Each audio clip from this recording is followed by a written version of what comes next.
भवतु।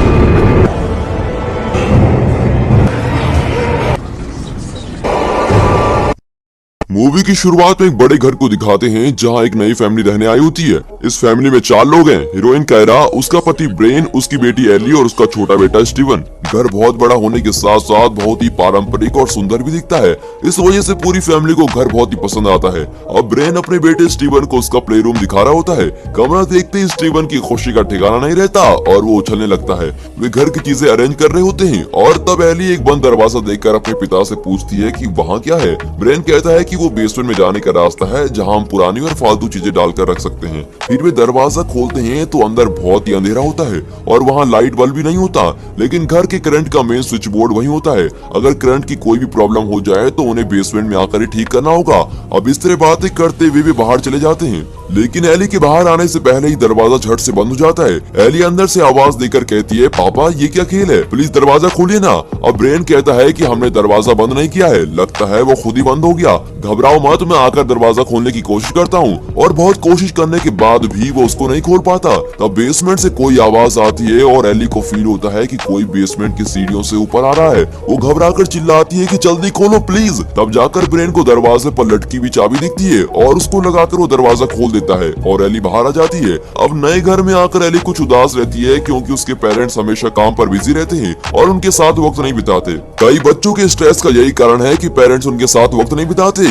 एक दिन कायरा एली से कहती है कि मेरी और तुम्हारे पापा की एक जरूरी मीटिंग है, तुम अपने भाई को खाना देकर सुला देना और तुम भी दरवाजा बंद करके सो जाना, हम दोनों देर रात से लौटेंगे। बेचारी एली अपने पेरेंट्स का ये एटीट्यूड देखकर बहुत रोती है। अब इस नए और बड़े घर में भी दोनों बच्चों को अकेला छोड़कर चले जाते हैं। क्या आपकी या आपके फ्रेंड के साथ बचपन में ऐसा हुआ है? अगर आप खुद पेरेंट है तो अपने बच्चों के साथ कैसे वक्त बिताते हैं और उन्हें स्ट्रेस फ्री कैसे करवाते हैं, कमेंट से बताइए, शायद दूसरों के काम आ जाए। अब रात हो जाती है और एली अपने बॉयफ्रेंड को कॉल करके कहती है कि मेरे पेरेंट्स हमेशा अपने काम को इम्पोर्टेंस देते हैं, उनके साथ रहकर भी मैं उन्हें मिस करती हूँ, मैं तुम्हें भी बहुत मिस कर रही हूँ। अब इनके साथ रहने से तो अच्छा है कि मैं तुम्हारे साथ आकर रहूं। उनकी बातों के बीच पीछे का दरवाजा अपने आप खुल जाता है।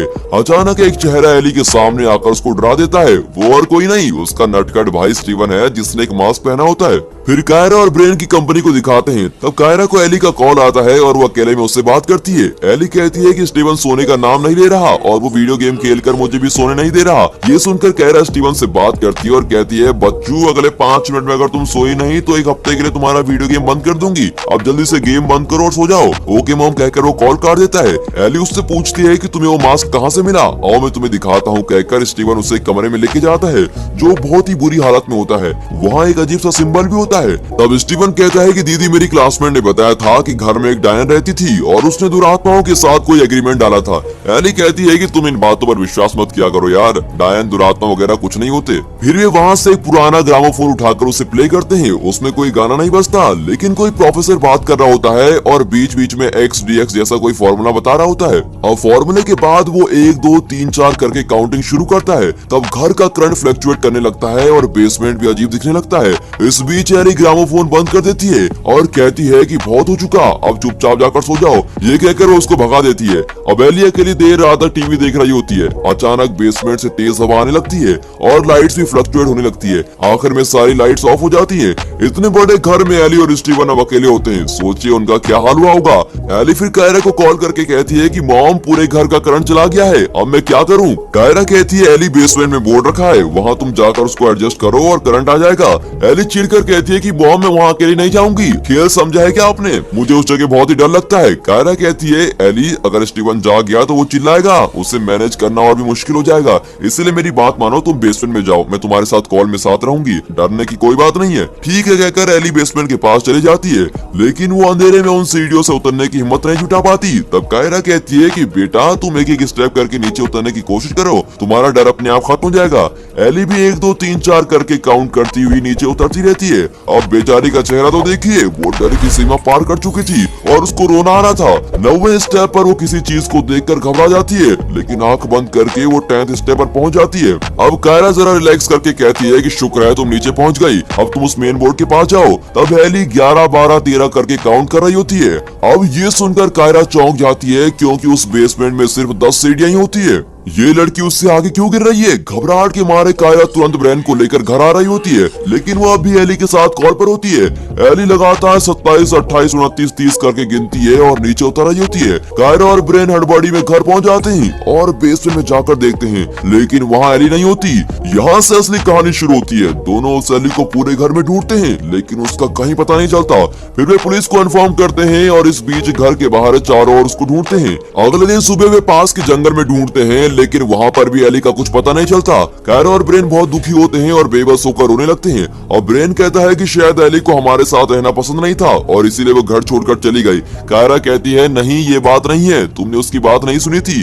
वो 20, 25, 30 करके काउंट करती जा रही थी, इसमें जरूर कोई राज छुपा है। कुछ दिन इस तरह बीत जाते हैं। अब कायरा हर तरफ एली के लापता होने का नोटिस लगा रही होती है। उसे हमेशा एली की चिंता खाई जाती है और इस वजह से वो स्टीवन को स्कूल से पिकअप करना भी भूल जाती है। और बहुत देर बाद वो स्टीवन को पिकअप करती है और उसको सॉरी कहती है। फिर वो सीधे पुलिस स्टेशन जाती है। वहाँ का ऑफिसर बताता है कि हमने एली की तलाश में airport, bus station, railway station और कई जगहों की सीसीटीवी फुटेज चेक कर लिए हैं, लेकिन अब तक एली का कुछ पता नहीं चला। तब कायरा कहती है कि सर, मेरी बेटी कहीं नहीं भागी है, बल्कि बाहर तलाश करने की बजाय अगर आप मेरे घर में तलाश करोगे तो आपको कुछ जरूर मिलेगा। मुझे लगता है कि बेसमेंट में ही उसके साथ कुछ हुआ है, प्लीज मेरी मदद कीजिए। ऑफिसर कहता है कि अगर आप चाहती हैं तो हम जरूर आकर चेक करेंगे। अब कायरा कहती है कि अगर फॉरेंसिक डिपार्टमेंट आकर चेक करे तो बेहतर होगा। ऑफिसर कहता है, मैम ये सिर्फ एक मिसिंग केस है, फॉरेंसिक वाले सिर्फ एक क्रिमिनल केस के लिए आते हैं। तब कायरा फैसला करती है कि मुझे ही बेसमेंट का रहस्य खोलना होगा। फिर कायरा और स्टीवन घर लौट आते हैं। तब घर के एंट्रेंस पर खुदा हुआ नाम देखकर कायरा उसे इंटरनेट में सर्च करती है।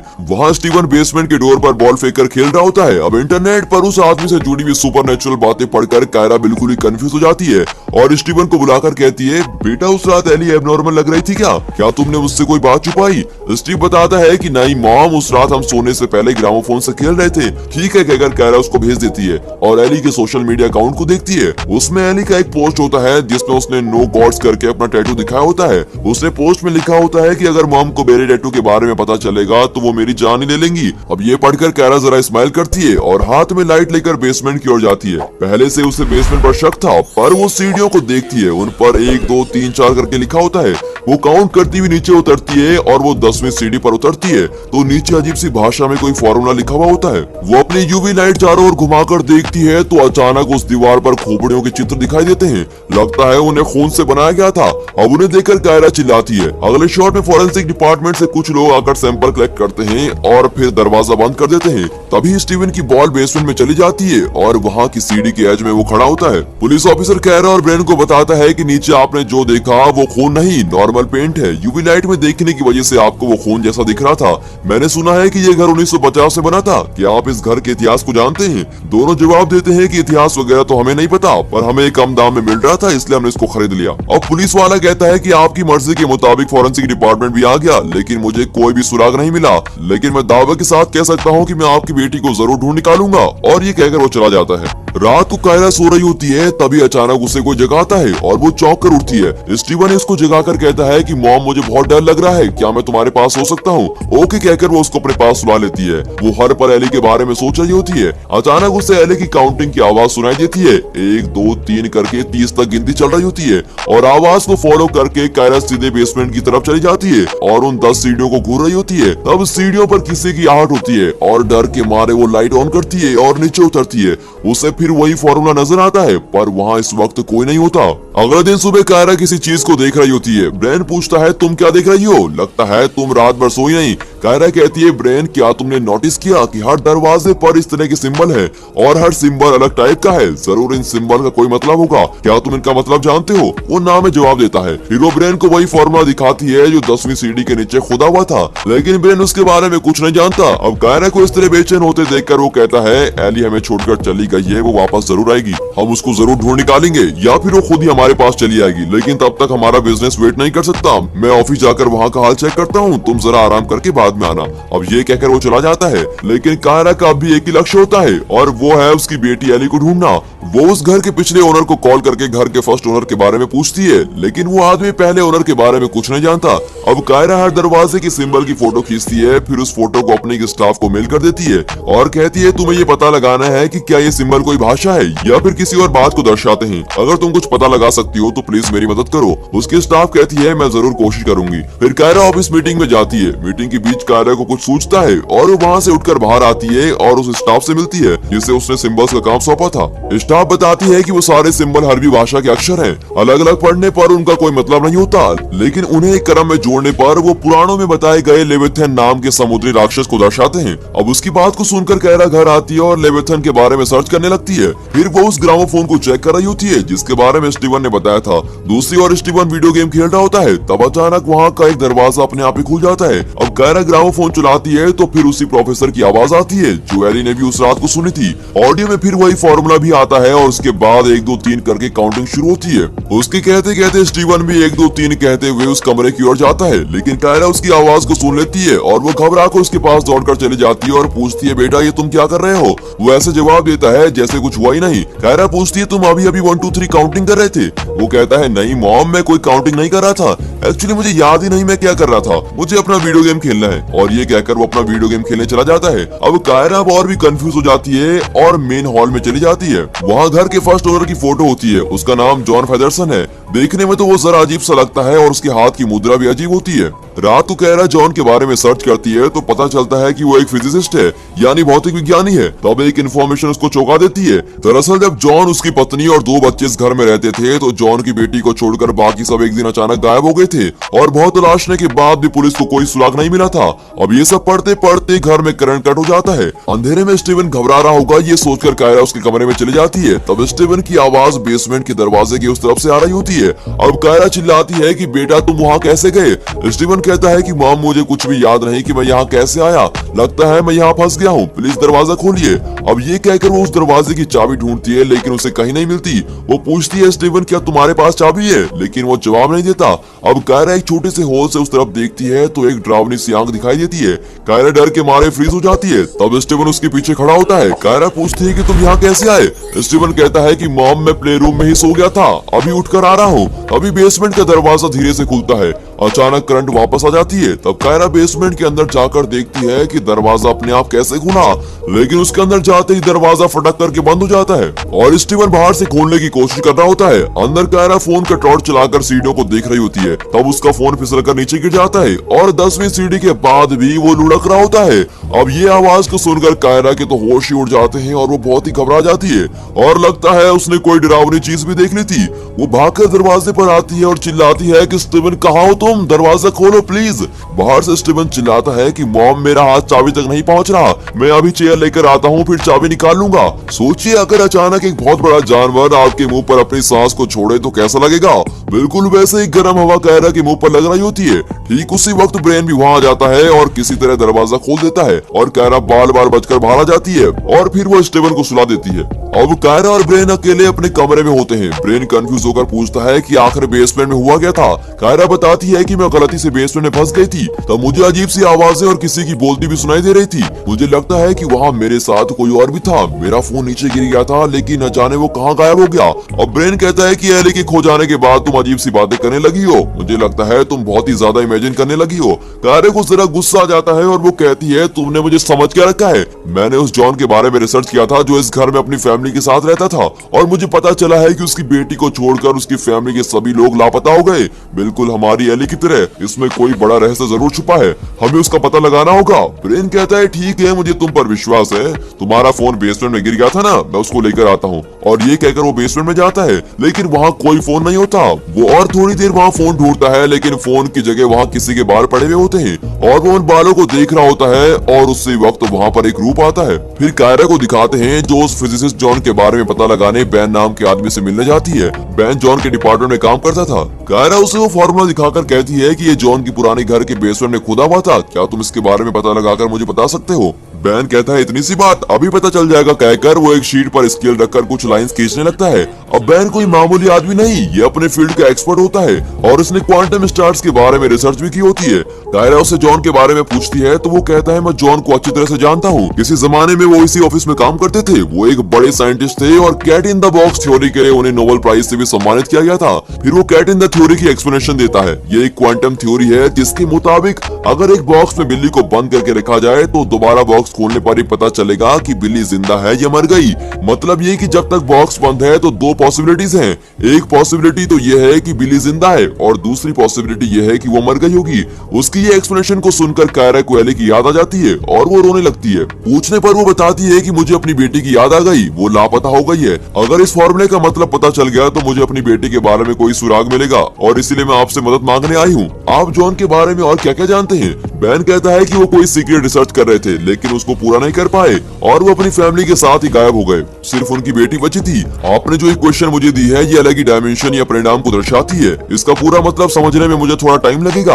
आप एक काम कीजिए, मेरा कार्ड रख लीजिए, मैं जल्दी इस विषय पर आपसे मिलूंगा। और कार्ड को लेकर कायरा घर आ जाती है। फोन बेसमेंट में खो जाने की वजह से उसने नया फोन ले लिया होता है और वो अपना सिम उसमें डालती है। तब उसे बैन का कॉल आता है और वो पूछता है कि आप इतनी देर से फोन क्यों नहीं उठा रही थी। कायरा बताती है कि उसका फोन खो गया था और वो अभी नए फोन पर बात कर रही है, लेकिन बैन कहता है कि पहली बार किसी ने फोन उठाकर 12, 13, 14 काउंटिंग की थी और वो कौन था। सुनकर कायरा एकदम फ्रीज हो जाती है और कहती है कि वो फोन मेरे पास नहीं है। फिर बैन कहता है कि घर के बेसमेंट में जो इक्वेशन है वो गणित में एक अलग ही किस्म की इक्वेशन है जिसे 12वीं सदी के अल्केमिस्ट ने तैयार किया था। अल्केमिस्ट वो लोग थे जो कई मेटल्स को प्रोसेस करके उन्हें सोने में बदलना जानते थे। इसे सिर्फ एक फॉर्मूला न मानकर एक मंत्र भी माना जा सकता है, लेकिन ये मंत्र अधूरा है और ये किसी विशेष चीज को दर्शाने के लिए लिखा गया है। कई पुराणों से हमें इस इक्वेशन को जानना होगा, लेकिन जैसे मैंने पहले भी कहा ये एक अधूरी इक्वेशन है। मैं तो बस इतना ही जान पाया हूँ और इससे ज्यादा मेरे बस की बात नहीं, आप मुझे माफ कर दीजिए। और ये कहकर वो कॉल काटने ही वाला होता है कि अचानक उसे एक और बात याद आती है।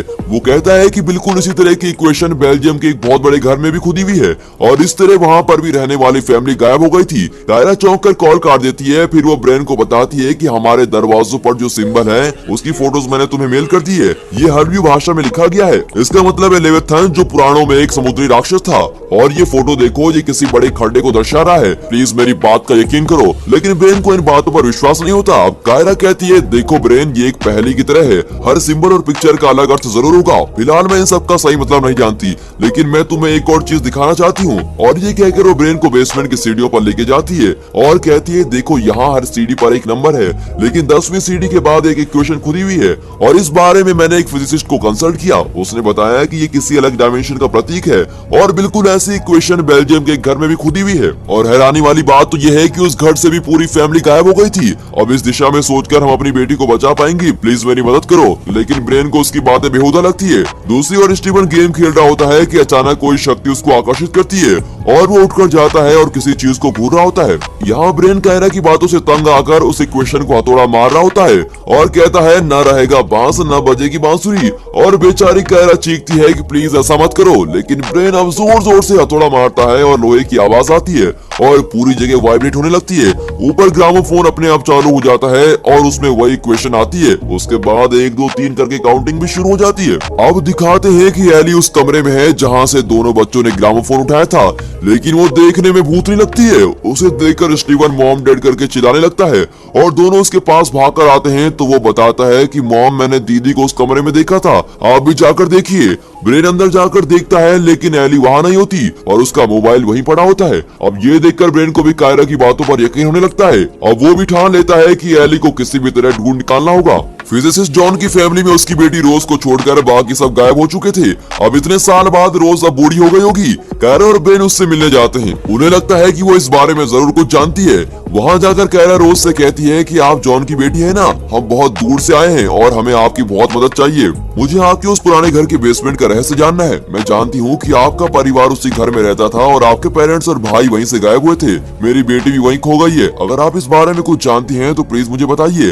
अब रोज एक नोटबुक निकालकर उसमें एक समुद्री राक्षस लेविथन का नाम लिखती है और कायरा से कहती है कि नर्क में कुल मिलाकर 7 राक्षस थे, उनमें से एक लेविथन नाम का राक्षस था और उस राक्षस को धरती पर लाने का बुरा काम मेरे पिता बेटा जॉन ने किया था। मेरा भाई बहुत बीमार हो गया था और मेरे पिता ने उसे ठीक करने की बहुत कोशिश की थी। अपनी कोशिश में वो हद पार कर गए और एक अलग ही डायमेंशन में जाकर दुरात्मा और राक्षसों से बातें करने लगे। लेविथन की बुरी शक्ति ने मेरे भाई को तो ठीक कर दिया था, लेकिन उस डायमेंशन के जरिए उनकी सारी बुरी शक्तियां धरती पर आ गई थी। अब कायरा पूछती है, तो अब मेरी बेटी कहाँ है? वो क्या घर के बेसमेंट में ही है? अब रोज कहती है कि अरे पागल औरत, वो घर के बेसमेंट में नहीं, वो घर ही बेसमेंट है। और ये सुनकर कायरा की तो बोलती बंद हो जाती है। वो तुरंत घर के लिए निकल जाती है। यहाँ ब्रेन उन सिंबल्स को देख रहा होता है जो कायरा ने उसे मेल किए थे। हर फोटो में एक त्रिकोण होता है। ब्रेन उन त्रिकोण को जोड़ता है तो एक नक्षत्र का सिंबल सामने आता है। तब कायरा वहाँ आती है और ब्रेन उसे भी ये सब बताता है। इसी बीच स्टीवन अपने ड्रोन से खेल रहा होता है और कायरा और ब्रेन को पता चलता है कि त्रिकोण से बना वो नक्षत्र भापोमेत नाम की दुरात्मा का प्रतीक है। भापोमेत को नरक का गीतकार या नरक के सिपाही कहा जाता है। उसके हाथ की मुद्रा जॉन की उस फोटो की मुद्रा से एकदम मैच करती है। इतना ही नहीं, इनके घर के एंट्रेंस पर जो नाम खुदा हुआ था वो भापोमेत के हाथ में टैटू किया हुआ था। अब हमें पता चलता है कि भापोमेत नाम की दुरात्मा के इर्द गिर्द इस घर को बनाया गया है। इनकी इस रिसर्च के बीच स्टीवन का ड्रोन बेसमेंट में जाकर गिर जाता है। अब स्टीवन भी उसके पीछे जाता है।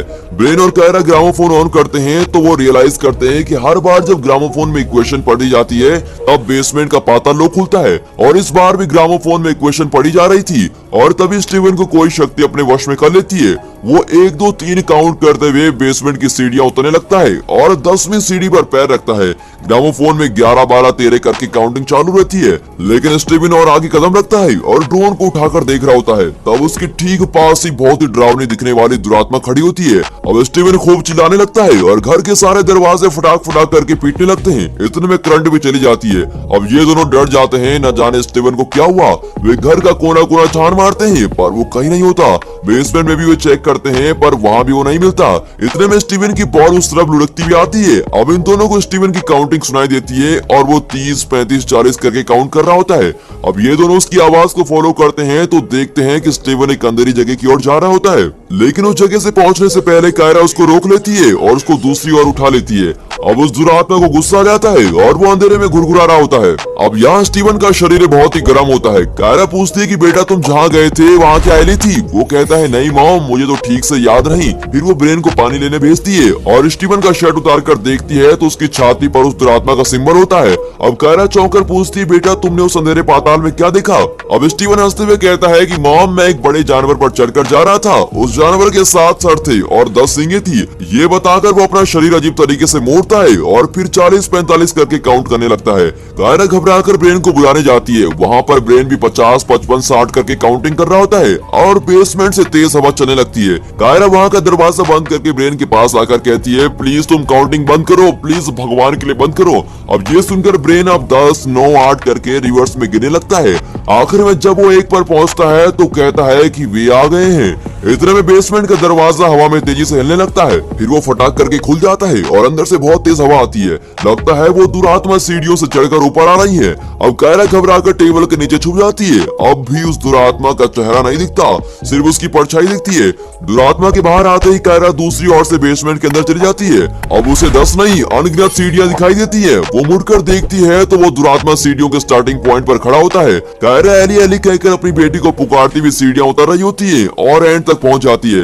अब दुरात्मा उसको चेस कर रहा होता है, लेकिन वो किसी तरह बचकर दूसरी ओर चली जाती है। हर तरफ उसे सुरंग ही सुरंग नजर आती है। वो एक सुरंग में चली जाती है और वहाँ उसके लिए और शॉक वेट कर रहा होता है। उस खुली जगह में करोड़ों लोग चल रहे होते हैं। ये लोग एली की तरह दुनिया से गायब होकर यहाँ नरक की ओर चल रहे होते हैं। अब करोड़ों लोगों में कायरा एली को कैसे ढूंढेगी? क्या ये पॉसिबल है? इतना ही नहीं, सबसे बड़ा शॉक तो ये है कि यहाँ लोग 50 55 60 काउंट करने के बजाय मिलियन बिलियन ट्रिलियन करके काउंट कर रहे होते हैं। तो सोचिए आप कि ये लोग कितने साथ से इस तरह पैदल चल रहे होंगे। कायरा रोने लगती है कि इस भीड़ में मेरी बेटी को कैसे ढूंढूंगी, लेकिन खुशकिस्मती से उसकी नजर एली के पैर के टैटू पर पड़ती है। अब कायरा उसके पास जाकर कहती है कि एली तुम्हें क्या हुआ, प्लीज मेरी तरफ देखो। अब लाख कोशिश के बाद भी एली उसको नहीं देखती। लगता है वो अपने होश में नहीं है। कायरा कहती है कि कोई बात नहीं एली, मैं तुम्हें बचाने आई हूँ, चलो वापस चलते हैं। और ये कहकर वो एली को सुरंग के रास्ते से वापस ले आती है और दोनों सीढ़ियों के पास एक दरवाजे तक पहुंच जाती है। अब ये लोग दरवाजा बंद करके वहाँ से बचने वाले होते हैं कि दुरात्मा दरवाजा पकड़ लेती है। अब कायरा अपनी टॉर्च से उसके हाथ पर पीटने लगती है और किसी तरह एली को लेकर सीढ़ियों से ऊपर आ जाती है। अब इस तरह कायरा ने अपनी बेटी को बचा लिया था। कुछ देर के लिए एली खोई खोई सी लगती है, लेकिन जल्दी वो पूरी तरह होश में आ जाती है। अब उसको देखकर ब्रेन और स्टीवन बहुत ही खुश होते हैं। और इसी के साथ ये मूवी यहाँ खत्म नहीं होती है यार, क्योंकि दुरात्मा इतनी बेकार थोड़ी ना होगी कि मामूली टॉर्च से मारकर कहीं गिर जाएगी। ट्विस्ट तो आगे है। अब कायरा की फैमिली घर छोड़कर जाने का फैसला करती है और बाहर जाने के लिए कायरा घर के मेन डोर को खोलती है। अब वहाँ उसके सामने फिर से अनगिनत सीढ़ियां दिखाई देती हैं और पूरा परिवार फिर से 1 2 3 4 करके काउंट करने लगता है। मतलब ये है कि ये लोग भी उस पाताल के नर्क में फंस चुके हैं। याद है उस बूढ़ी औरत रोज की बात जो उसने कायरा से कही थी, अरे पागल तुम्हारा घर ही बेसमेंट में है। मतलब ये कि ये घर धरती पर नहीं नर्क में है। आज तक नर्क से कोई वापस धरती पर आया है क्या कभी? और इस चौंकाने वाले ट्विस्ट के साथ ही ये मूवी यहाँ पर खत्म होती है। क्यों दोस्तों, कैसी लगी है धड़कन रोक देने वाली मूवी? दोस्तों सच बता रहा हूँ, एक्सप्लेन करते वक्त मेरे भी गूज़बम्प आ गए थे। अगर आप इसमें बताए गए फॉर्मूला, इक्वेशन, क्वांटम स्टार वगैरह वगैरह से घबरा कर नहीं भागे और वीडियो में यहाँ तक पहुँच गए हैं तो आपकी दिलेरी की तो दाद देनी पड़ेगी। तो दोस्तों इस इंटरेस्टिंग वीडियो को एक लाइक और चैनल को सब्सक्राइब जरूर कीजिए और हाँ, साथ ही अपने फ्रेंड सर्कल में इस वीडियो को शेयर जरूर कीजिए। And finally thanks for watching. It's not a game, it's a rich thing.